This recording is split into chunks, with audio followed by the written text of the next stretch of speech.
First of all, welcome. This is the second year that we have been asked to host the only LGBTQIA plus summit during the League of Municipalities. Last year was a historic year because it was the first time in 107 years that any such event took place. And now we are here at the guests of Ocean Casino Resort to continue, which we hope will be an annual tradition with our partners from Garden State Equality. So the goal for today's event is basically for one part of the state to talk to the other part of the state, from one organization to another organization, from one individual to another individual, in order to find the answers to a lot of the issues that are happening to not just the LGBTQIA plus community, but all communities in general. We have to talk to each other. And no one individual or individual organization has all the answers. However, if we put all the individuals with the answers that they do have in a room like this, I guarantee you we can come up to solutions to a lot of the issues that are affecting a lot of our residents and colleagues today. So with that being said, let's kick this off. And I hope you guys get a lot of good networking and a lot of context out of today's event.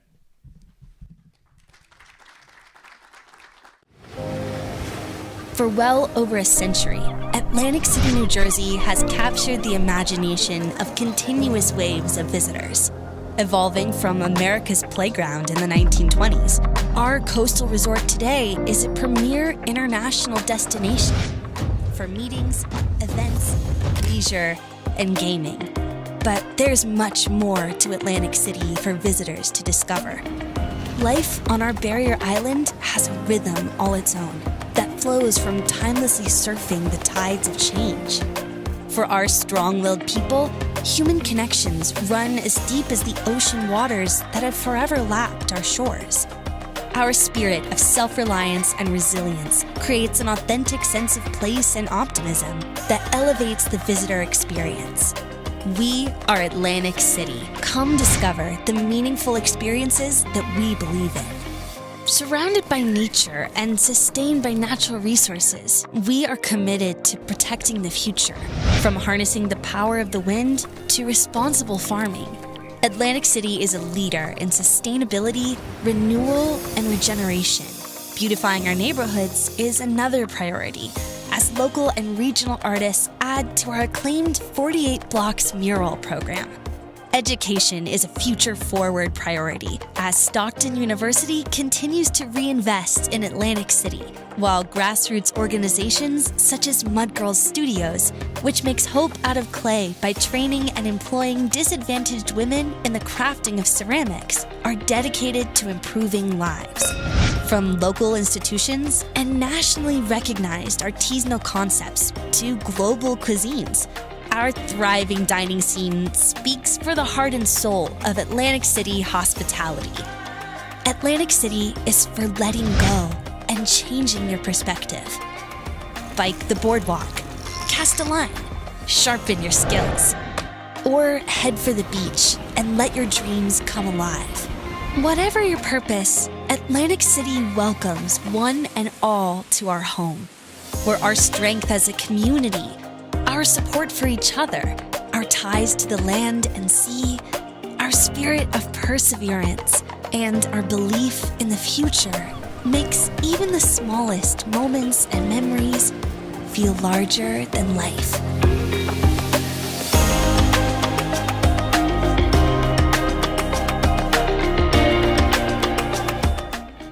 Please welcome to the stage Larry Sieg from Visit Atlantic City. Good morning, everyone.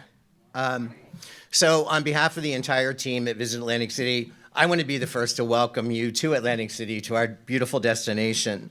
I'd like to thank Gus and the team at New Jersey Pride Chamber again for partnering with us to bring what is a long-awaited need for League of Municipalities. We've been doing this for 107 years in Atlantic City, 108 now, and it's been necessary.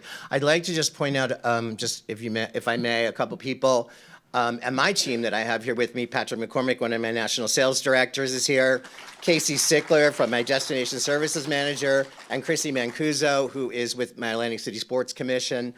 Thank you guys for supporting me as well. Also, I'd like to recognize Gita Dorrington, the LGBTQA liaison to the mayor of Atlantic City in office, and also Assemblyman Don Guardian is back there. Thank you, Don, for coming in. So at Visit Atlantic City, we strongly believe in the value of diversity in the workforce. It's something that I pride myself on. We strive to encourage diversity, individual differences, perspectives. I mean, I'm proud to stand here today as the first openly gay president and CEO of a tourism agency in Atlantic City and in southern New Jersey. So I'm very happy. I'm very proud about that. And when I go out and talk to students, the one thing that I always impress upon them is never be ashamed of who you are. Never. Live in your own truth. That's number one. You must live in your own truth. You be free to be yourself, be a productive member of not just the business community, but also your community. But the one thing that you need to always remember is to respect those who paved the way to who they can be who they are today, because not all of us had that opportunity. So it's wonderful to have this type of forum, and we hope that you enjoy your stay in Atlantic City. I will be here and my team is here. If you have any questions, we'd be happy to answer. Again, welcome and enjoy your symposium. Thank you.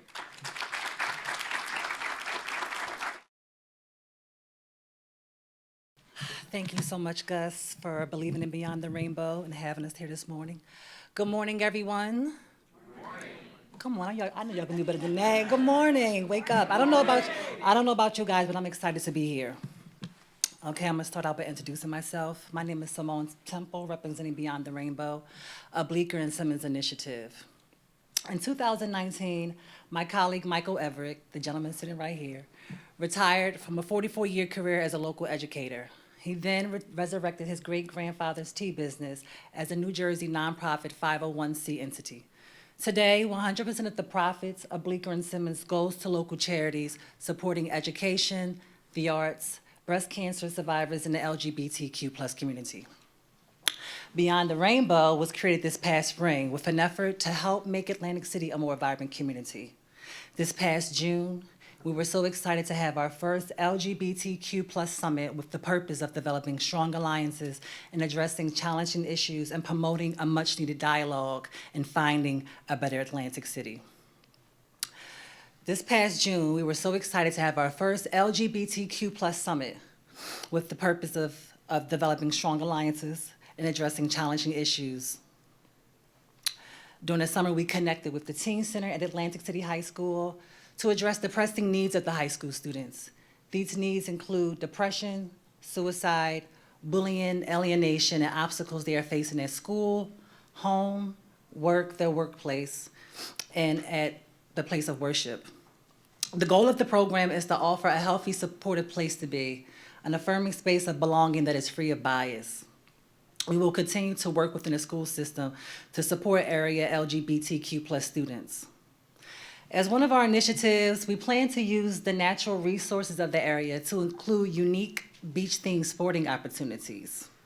Additionally, our vision is the creation of the Beyond the Rainbow Community Center that will support LGBTQ needs, fostering a more vibrant community here in Atlantic City, supporting, empowering, and offering respect for our LGBT students and community members. Bleecker and Simmons believes in order to effect positive change, collective thoughts and ideas must be coupled with forward action. Now, the question in moving forward is, how can we work cooperatively in promoting meaningful change? It cannot simply remain an acknowledgement of the needs of any community. We can only achieve success by melding the cooperative efforts of all. Now, before I leave this podium, I have a favor I want to ask of all of you. Everyone have their phone? All right, can you pull out your phone? Okay, go to bleeckerandsimmons.com. That's BLEEKZR Simmons.com, and select the donate button. And be generous if you must, because you can help in our efforts to continue to do great things here in Atlantic City. Again, I am Simone Temple, representing Beyond the Rainbow, a Bleecker and Simmons initiative. Thank you again.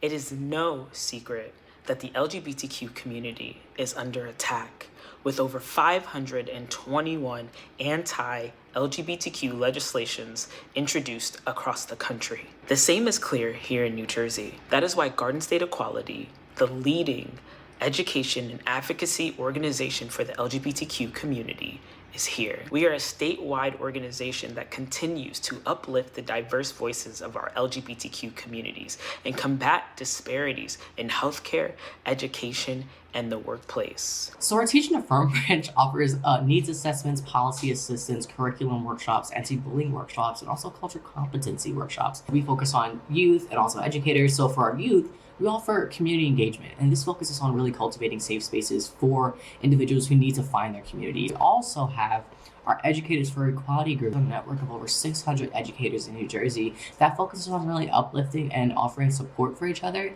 if they are LGBTQ and allies. Our newest initiative is Changemakers, a DEI youth leadership summer camp where students will come together to expand their knowledge on DEI work, to create action plans to make sustainable change in their communities, and ensure that the future is filled with lived equality for all people. We will continue to fight for lived equality because we truly believe that hate does not belong in the Garden State. Please welcome to the stage Damian Allen Lopez from Garden State Equality. Hi folks, good morning. How do I follow up that wonderful video? I feel like I had everything that I had to say, right? So first and foremost, I want to thank the New Jersey Pride Chamber of Commerce for allowing us to be here today. This is a wonderful event to partake in where we have been provided the tools, spaces, and resources where individuals can expand their knowledge and cultivate safe spaces. So again, hi folks, my name is Damian Allen Lopez, my pronouns are he, they. I'm a project manager and trainer with Garden State Equality as well as an award-winning LGBTQ children's book author. So Garden State Equality is leading the way in New Jersey as the largest education LGBTQ advocacy organization, right? To date, we've helped pass 226 legislations and policies in New Jersey that protect LGBTQ New Jerseyans. The most recent was aiding in making New Jersey a sanctuary state for gender-affirming care and our HIV decriminalization bill. We are fortunate to have a variety of expanding programming that focuses on fighting toward equality and equity in New Jersey.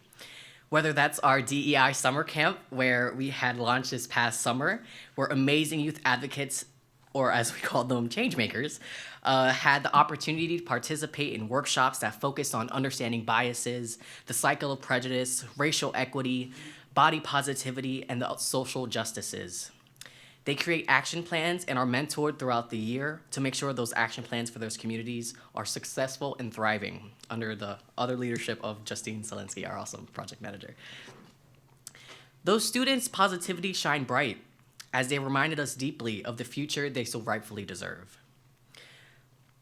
Or our free and interactive healthcare map, which points out over 200 plus LGBTQ-friendly providers across the state, specializing in over 25 categories, ultimately making healthcare accessible for safe for LGBTQ community in New Jersey. All of these things encompass a safe space, and as we continue to fight for equity in New Jersey as well. So today's workshops and presentations focus on sports, education, advocacy, safety, business, and more, right?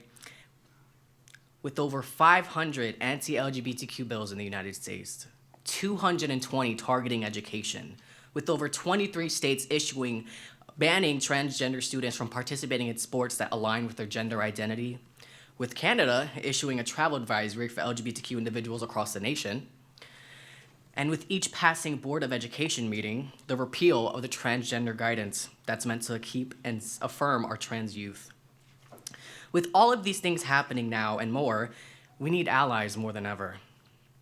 As Marsha P. Johnson once famously said, there is no pride for some of us without liberation for all of us. There is more to LGB, there's more to marriage equality, and there's more work that we need to do. Because it never stopped at marriage equality, right? Has it for you? This week is also Transgender Week of Awareness. Last week was the birthday of a 15-year-old transgender boy from Belleville. His name was also Damian Lopez. He celebrated in spirit as his mother mourned at his grave. And had he not taken his life over 2 years ago, maybe he'd be here in community with us today, celebrating his truth authentically. You see, this isn't about slapping a pride sticker on your door and claiming it a safe space for the masses. It's about action, perseverance, results, allyship, compassion, and love. Because ally is a verb, you know. As you engage in these workshops today, I challenge you to ponder this. Where did history stop for you? Where does allyship grow? And when is the future that we have been fighting so effortlessly for beginning? Thank you.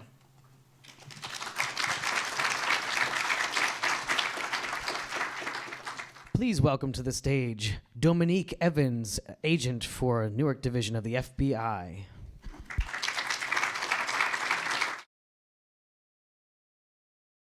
Again, I'm Dominique Evans.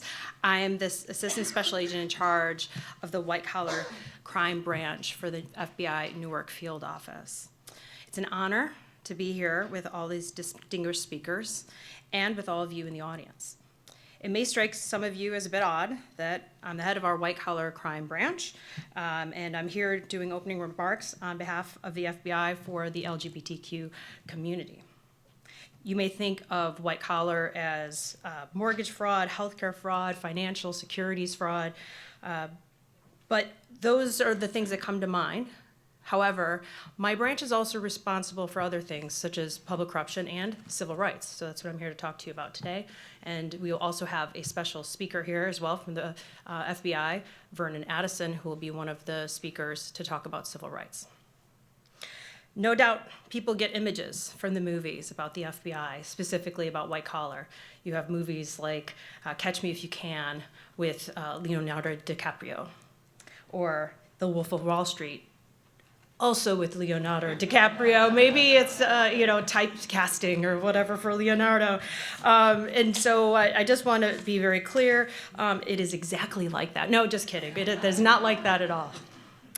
The FBI agents in our branch, in collaboration with our analysts and our professional staff, we work very, very seriously civil rights and hate crimes, along with a laundry list of other federal law violations that pertain to white-collar crimes. And a lot of these might seem very glamorous, but in the end, it's about taking care of the American people and taking care of you. There are several agents here in attendance, and I hope that you'll get an opportunity to, during our breakout sessions and our networking, to reach out to some of them. So I'm going to have our agents, our analysts, and our other professional staff just kind of stand up and wave. Look, they're here to support you all.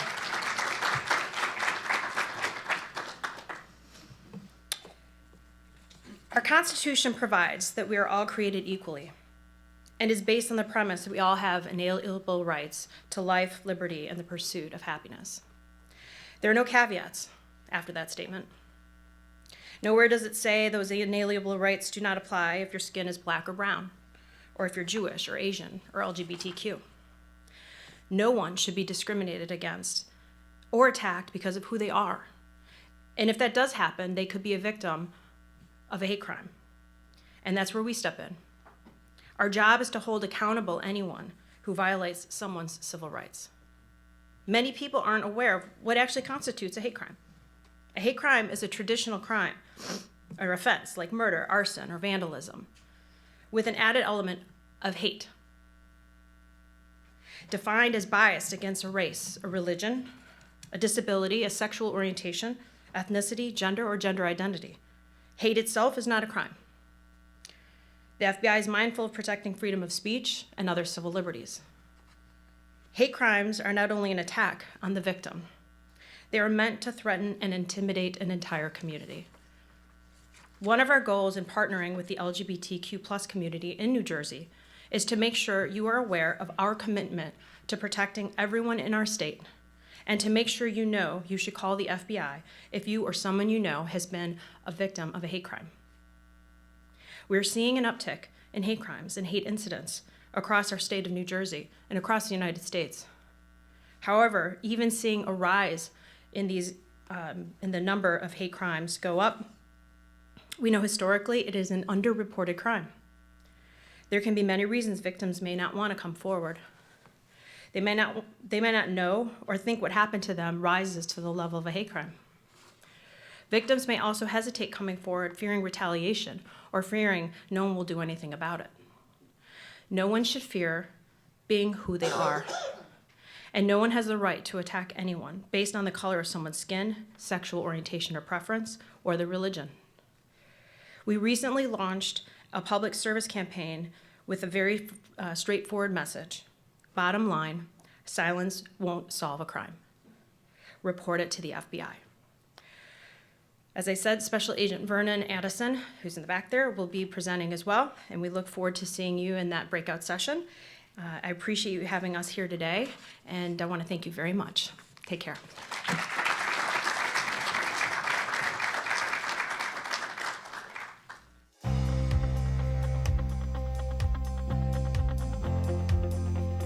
As one of the most diverse institutions of higher education in New Jersey and one of the largest producers of college graduates in the state, William Patterson University is a powerhouse of progress.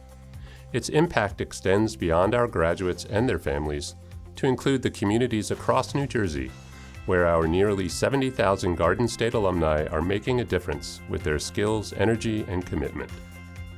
With an emphasis on comprehensive support, William Patterson student success teams provide personalized access to faculty mentors, professional staff advisors, and financial aid counselors, as well as a broad array of other resources. William Patterson's nearly 10,000 undergraduate and graduate students learn from top faculty and engage with each other in an environment where everyone is welcomed and valued for who they are. As a first-generation college graduate of immigrant parents, like many William Patterson students, University President Dr. Richard J. Heldobler has a special appreciation for the life-changing power of a college degree. As the first openly gay president of a New Jersey public university, he has built support for William Patterson's LGBTQ community, as reflected in its 4.5 of 5 stars rating on the Campus Pride Index. He also serves as president of LGBTQ Leaders in Higher Ed.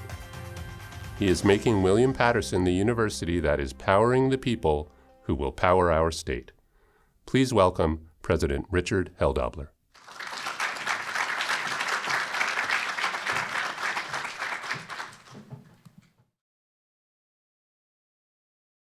Good morning, everyone. It's great to see you all here.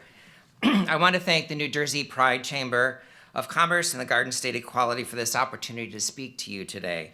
As some of you may know, we at William Patterson are proud to count the Pride Chamber's Executive Director, Gus Panoranda, among our many accomplished Pioneer alumni. So thank you, Gus, for your good work with the Chamber, for everything you do for our community, and for your alma mater. So for my time with you here today, I thought it would be most beneficial, given the diverse array of government, business, and not-for-profit leaders and future leaders in the audience, to talk about New Jersey's college students.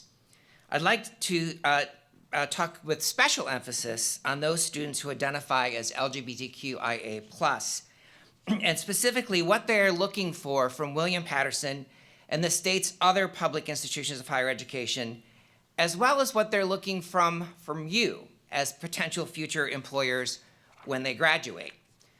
First, I want to set the background, and I want to share some data from the Human Rights Campaign that was presented last month at the Leadership Institute held in New Haven, Connecticut by LGBTQ leaders in higher education, where I have the honor of serving as president, as the introduction mentioned. There's some good news to be found in the data, but there are also some areas of concern that we need to think about as a community. And these are places where our corporate partners can especially be strong advocates. So there's some really fantastic news. The public support for LGBTQ rights is increasing, up 79% just 2 years ago to 84% in 2023. Of non-LGBTQIA+ Americans, 96% agree that school should be a safe and accepting place for students. despite things like Florida's Don't Say Gay bill. But if you followed the elections, this past election cycle, many school boards swung more progressive. And 91% agree that LGBTQ people should be free to live their lives without facing discrimination.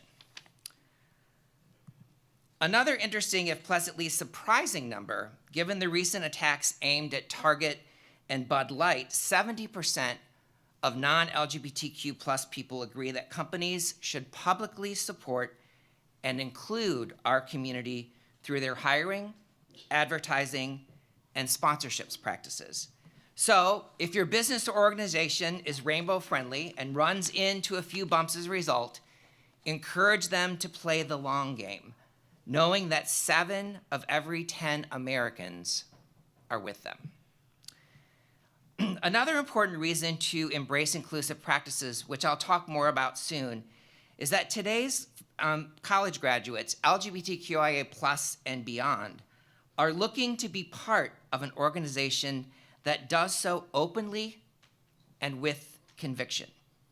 They want to join employers who are engaged with issues of social justice, and they want to know how their individual efforts will connect directly to the larger work of the organization in these areas.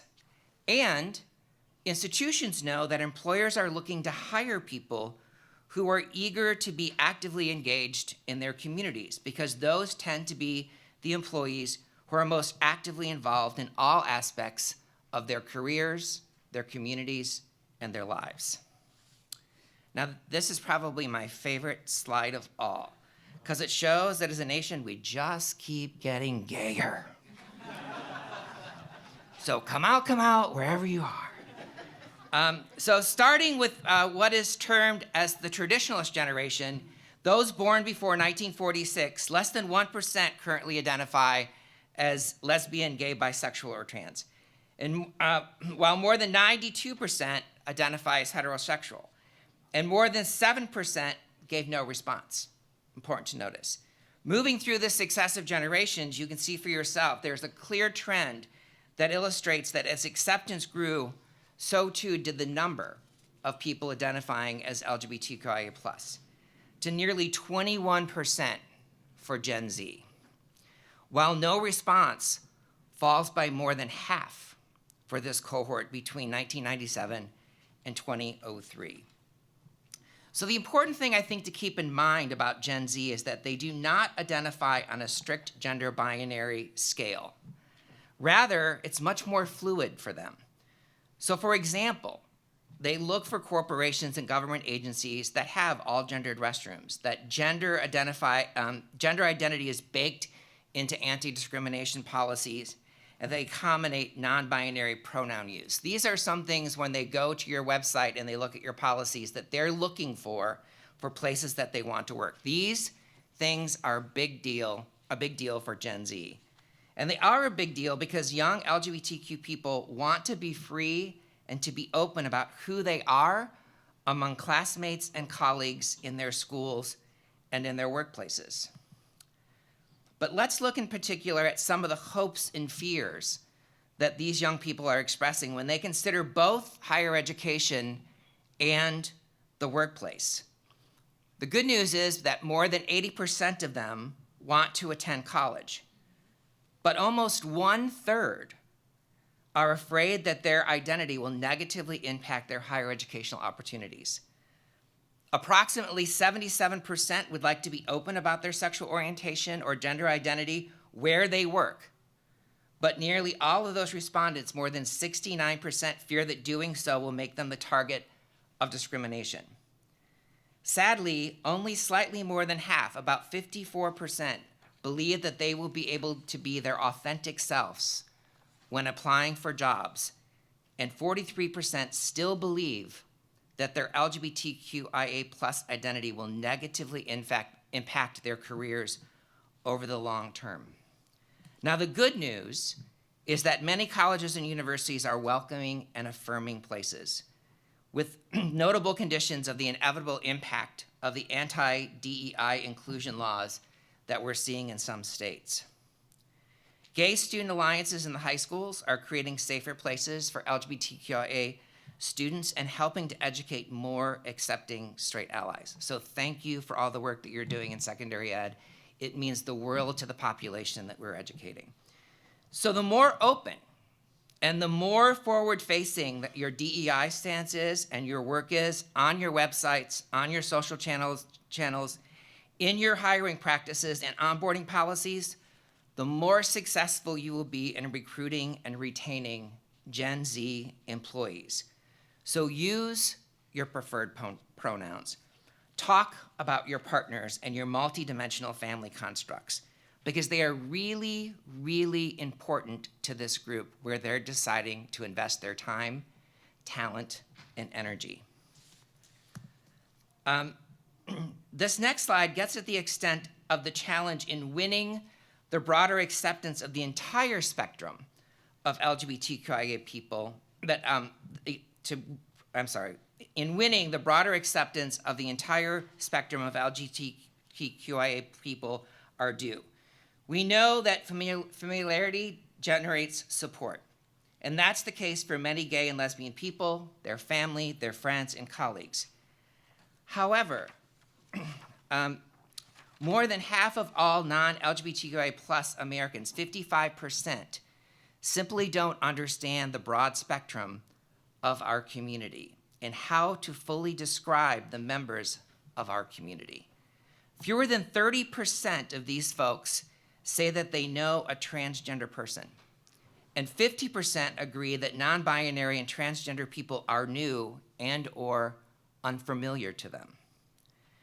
We can see the negative consequences in things like this with more than 20 states that have passed some sort of restriction on gender-affirming care for children, and more than 550 anti-trans bills that have been introduced nationwide in 2023, and there's still 6 weeks left in the year. That's why it's important we all support the Garden State equality legislation to affirm trans students in the lame duck session. It is critical, critical, critical. Now, I think the middle number is the important one for us to think about, especially in the context of the first slide showing the growing overall support for LGBTQIA plus people. With fewer than 1 in 3 non-LGBTQIA people saying that they personally know a transgender person, there is a lot of room to be filled by ignorance and fear. That is really why we're seeing these bills and laws, as some cynically choose to leverage the ignorance and the fear to create a moral imperative around trans youth. But of course, if you've studied argumentation and debate, you know you will never win the moral imperative argument. Instead, persuasive arguments are one from a place of finding commonality and sticking to the facts. The place of commonality is we all care about kids. We all care about children.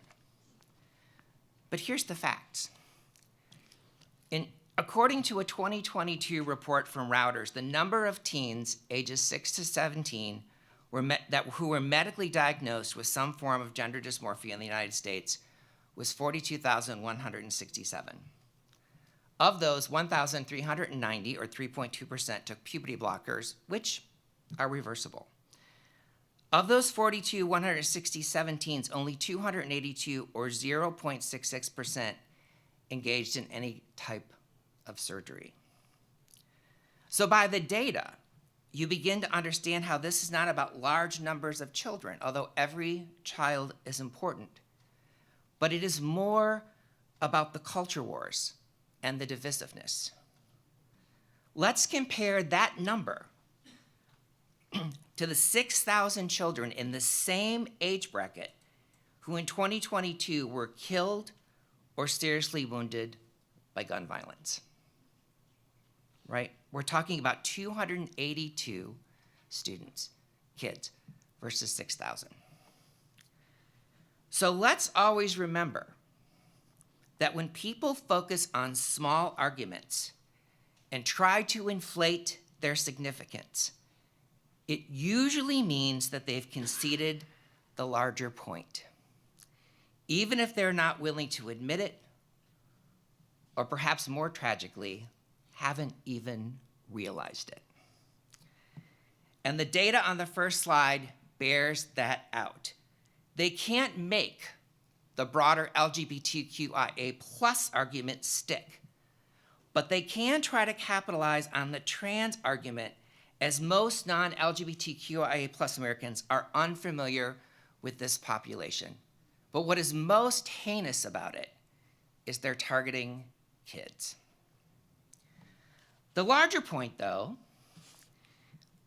is that LGBTQ people are here, they always have been, and they are always deserving of the same rights as everyone else. What has changed is society is the recognition of these facts. Now here's a blast from the past. It's been nearly 27 years, think about that, 27 years since Ellen DeGeneres came out on her television show. It can be easy for some non-LGBTQ people to forget, and younger people in our community to grasp what that change represented. But suddenly, millions of TV viewers knew a gay person, and suddenly, over time, it became easier to come out.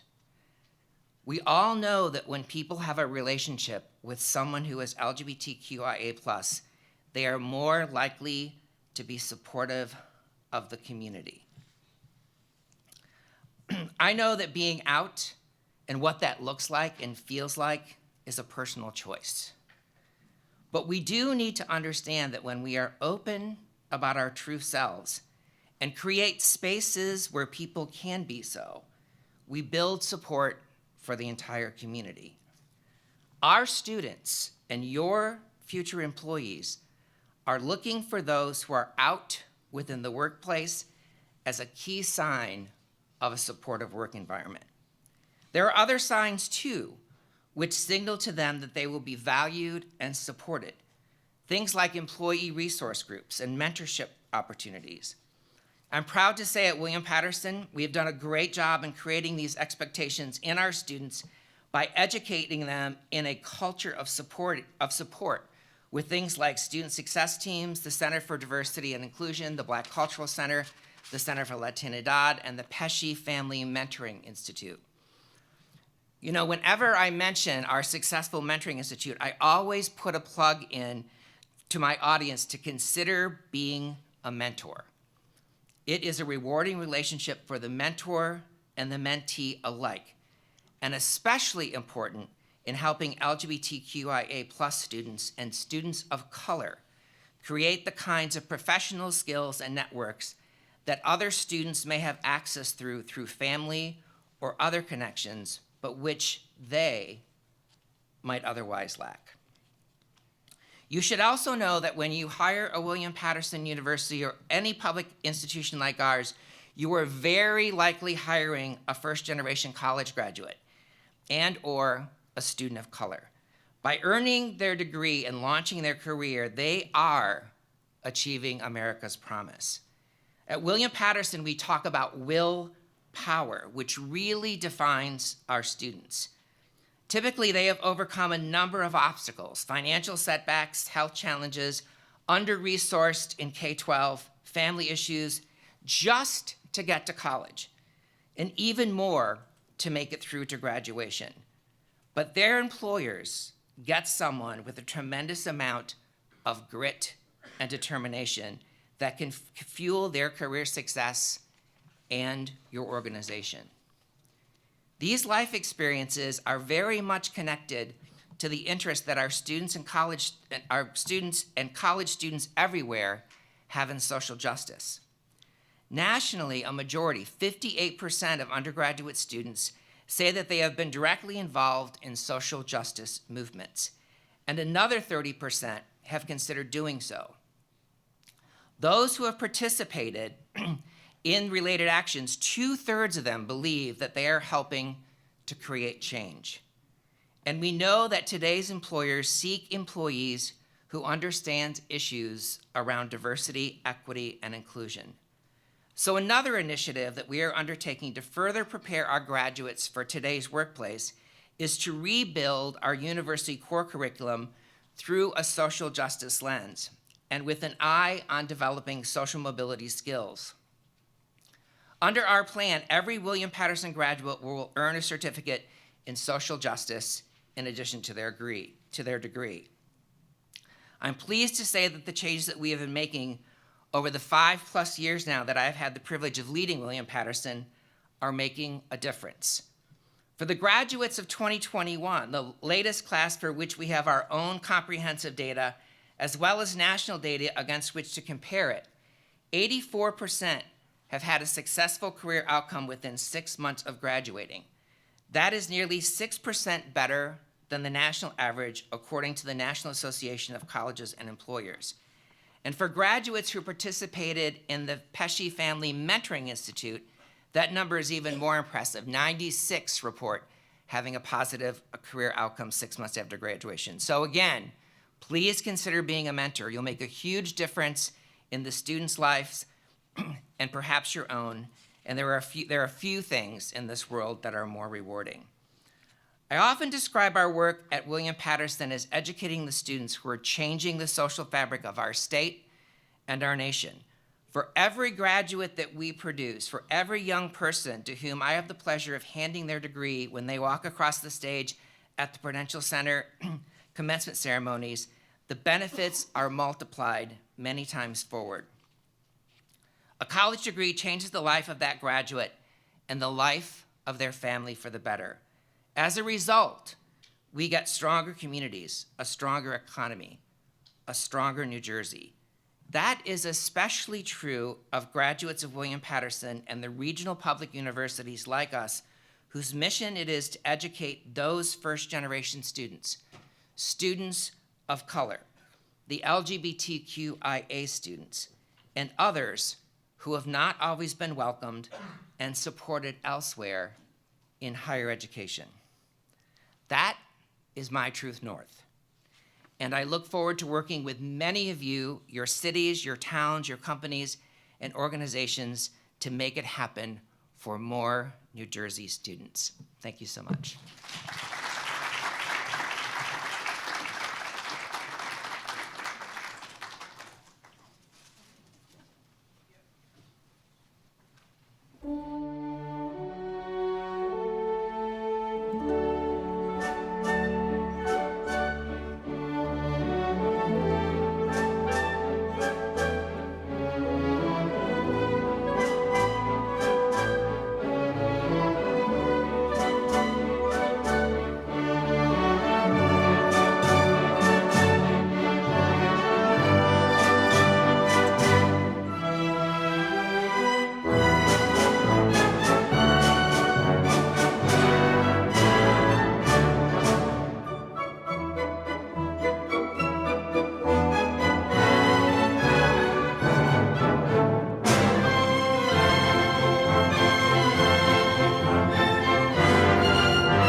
Please welcome to the stage Sam Lehman, the co-founder of Columbia Consulting Group. Thank you very much. This morning I watched a TED Talk presentation on product placement. Great to be here. Gus, thank you. Gus is a tireless advocate for everything LGBT. He's a friend. You're an amazing person. Whenever anyone says no to Gus, he ramps it up and it changes his pitch and increases the volume to the point where you just say, yes, yes, yes, Gus, yes. So thank you for having me. We all want to be in a safe place. Thanks to Dominique and her friends from the FBI, we're good with this right now in this place. I'm Sam Lehman. I'm really at the intersection of business, sports, and LGBT. I'm really thankful to the NFL. I work with the NFL. I'm one of the few referees that is in the LGBT community. To say that they are an advocate of LGBT is an understatement. Everything they do, they think of, are we empowering women, marginalized communities, LGBT? They are so far in front of everything LGBT. It's amazing. I'm impressed. Whenever we go to events, the head referee for the NFL scouts out my husband and makes sure that he's welcome and brought to the front of the room. So I'm really thankful for that. I'm very thankful to be here. You know, when it comes to sports, there's just so many wonderful things about sports. I think it was Michael Jordan, I'm paraphrasing, but he said he has missed over 9,000 shots, lost 300 games, missed the winning shot over 26 times, and over again. That's why he continues sports. And it was also said that champions keep playing until they get it right. Sports is amazing. It builds character, especially for younger people. What it does, it teaches young people the chain of command. It's not about you, it's about us. All those good qualities that you want in a young person, sports teaches you. Sports is an amazing place to start your life and to become a young adult, and to be involved with sports, especially like in the Olympics. I mean, it is the true bridge of humanity. It's the one part of our society where the noise of all the political culture gets diluted. When you go to the Olympics, they're just friends and they're athletes, and they just don't care about all the noise from around the world. And it's amazing to see. I wish that could be more prevalent in all of society. When it comes to the marketplace, when it comes to corporate America, it's no surprise. There's a misconception that LGBT households make more than non-LGBT households. That is not true. We make about the same. But what we do, we have different spending habits. We have more fun money, more discretionary spend. So if you're an organization that has to do with fun money, tourism, alcohol, sports, if you're those industries that rely on that type of income, you should be investing in our community because we have more of those funds to provide to your entities. You'd be surprised at all the organizations from across the United States that are forward-facing when it comes to LGBT. Nissan, WWE. A funny story about WWE. I was talking to the vice president. Should I say this? I was talking to the vice president. And I said, you know, I'm pretty impressed and surprised that the WWE is partnering with an LGBT sports organization. And he says to me, have you seen our uniforms? It's really not a stretch. But WWE is an amazing partner to LGBT sports. Molson Coors, Beam Suntory, they are just a handful of organizations that are really committed to LGBT sports. I'll tell you a quick story of LGBT sports. So I was a young guy. I'd say between 13 and 15 years old. I was a top athlete in my town. I love sports. I mean, from the time I could read, all I did is Pittsburgh Pirates stats. I knew the batting order, on-base percentage, the ERAs. I was all about sports, all about stats. I grew into 13, 14, 15 years old, and I knew something was changing in me. I didn't understand it. My teammates, were like, Sally likes you. Why aren't you kissing Sally? Why aren't you talking to Sally? And it got to the point where I had so much shame and so embarrassed that I left sports. I lied to my parents. I told them that I hated my coach. I didn't like my coach, and I quit. They were perplexed because I was the top of my game. What a wasted opportunity. You know how many of me are out there? You know how many young people felt shame at that age and quit sports?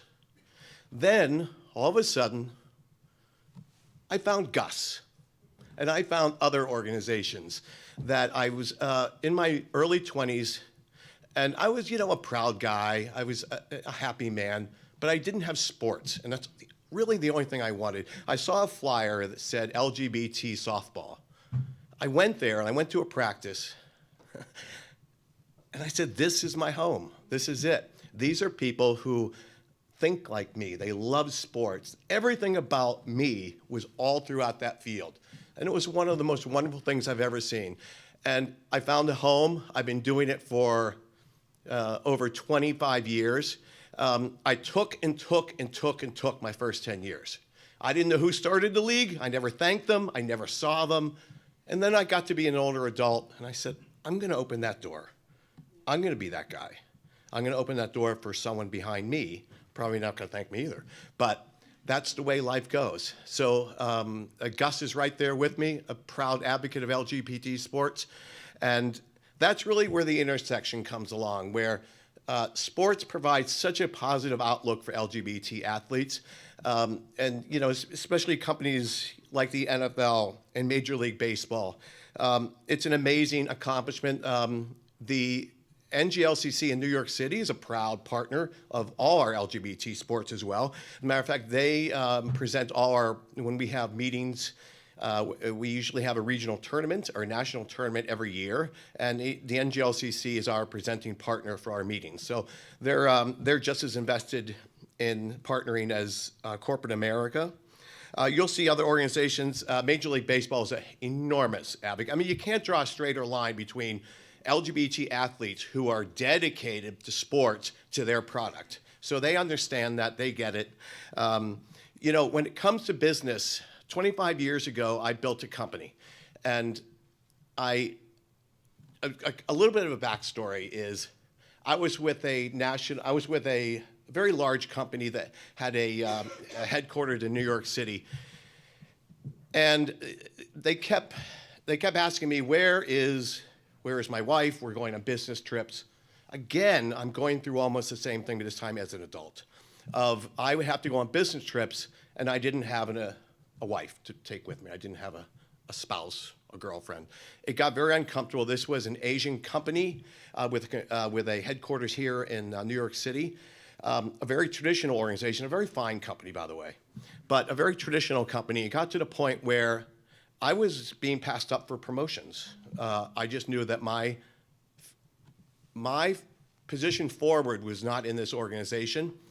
I said, I'm going to make my own organization. So I built a tech company years ago. I was floundering a little bit until I Googled LGBT Chamber of Commerce.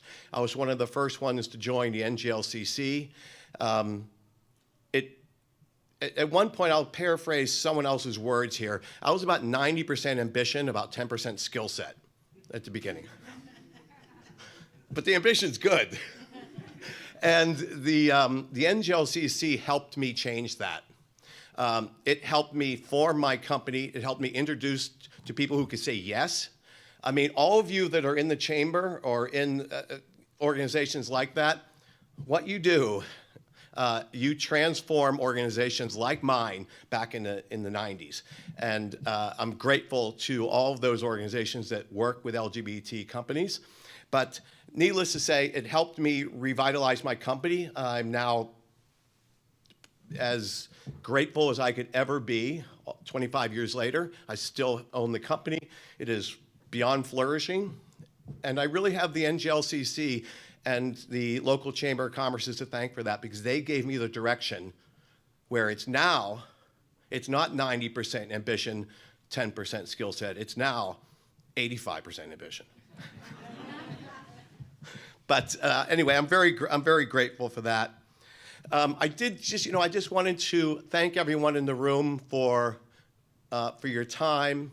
I do want you to think about if in your city or in your town there are LGBT sports organizations, invest in them. You're building your own community. What you're doing when you invest in LGBT sports is they're not players who you may never know. They are your son. They're your coworkers. They're your cousins. Maybe they're you. So if you have time, invest in LGBT sports organizations. You've been a great crowd. Thank you very much. I do.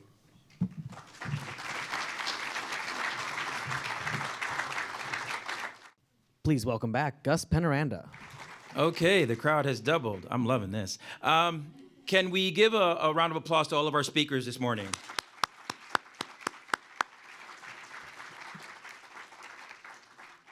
This is what we set out to do in 2022.